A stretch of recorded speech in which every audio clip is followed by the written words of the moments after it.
Imagine a little boy sitting alone during lunch at school. The cafeteria is full. Kids are laughing, friends are talking, everyone seems happy. But that boy feels like he's completely invisible. Nobody notices him, nobody asks him to join. And as he looks around, a strange thought enters his mind. If I'm surrounded by people, why do I still feel so alone? This feeling has a name. It's called loneliness. And today, we're going to understand the psychology behind it. I've explained loneliness in a very simple way: what it is, why it happens, how it affects us, and how to overcome it.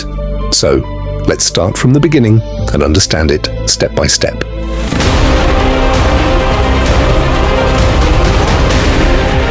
Part 1. What is loneliness?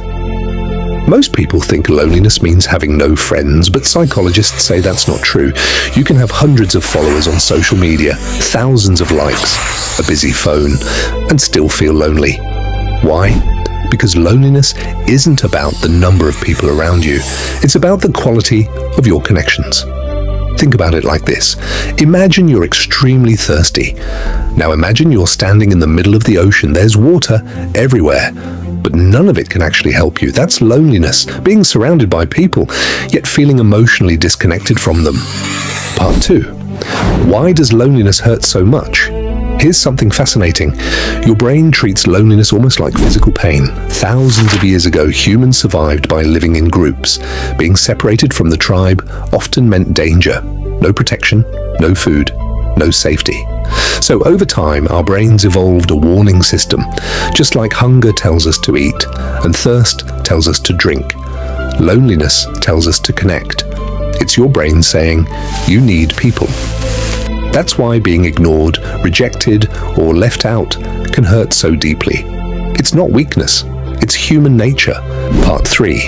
The modern loneliness epidemic. Now, here's where things get surprising. We live in the most connected time in human history.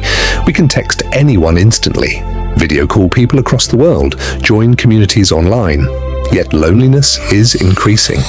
In the United States, studies show that roughly 1 in 3 adults report feeling lonely regularly. Millions of people feel disconnected, even though they're surrounded by technology. Why?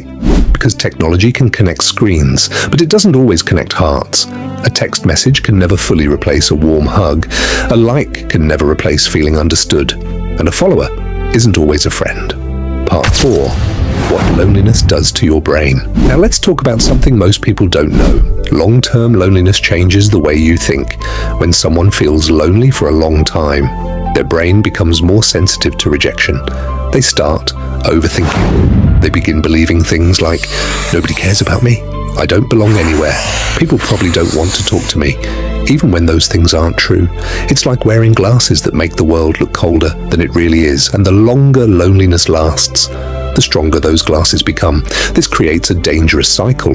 You feel lonely, so you withdraw from people. But withdrawing makes you feel even lonelier. Part 5. The shocking research. Researchers have discovered something incredible. Chronic loneliness doesn't only affect emotions, it affects physical health too.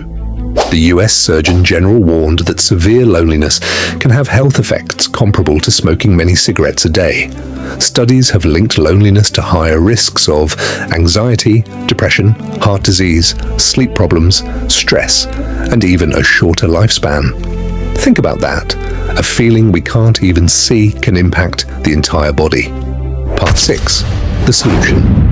But here's the beautiful part. The cure for loneliness isn't becoming famous. It's not getting more followers. It's not becoming popular. The cure is genuine connection. One real conversation, one person who truly listens, one friend who says, I understand you. Sometimes a single meaningful relationship can do more than 1,000 casual ones, because what humans need most isn't attention, it's belonging. So if you've ever felt lonely, remember this: the feeling doesn't mean you're broken. It doesn't mean nobody loves you. And it certainly doesn't mean you'll feel this way forever. Loneliness is simply your heart's way of saying, I need connection. And somewhere out there, someone else is hoping for the exact same thing. Maybe today, you can be the person who reaches out first. Send a message, make a call, start a conversation, because sometimes a simple, how are you, can change someone's entire day, and maybe it can change yours too. Have you ever felt lonely even when surrounded by people? Tell me your experience below. If this opened your eyes, follow for more psychology insights and life-changing knowledge.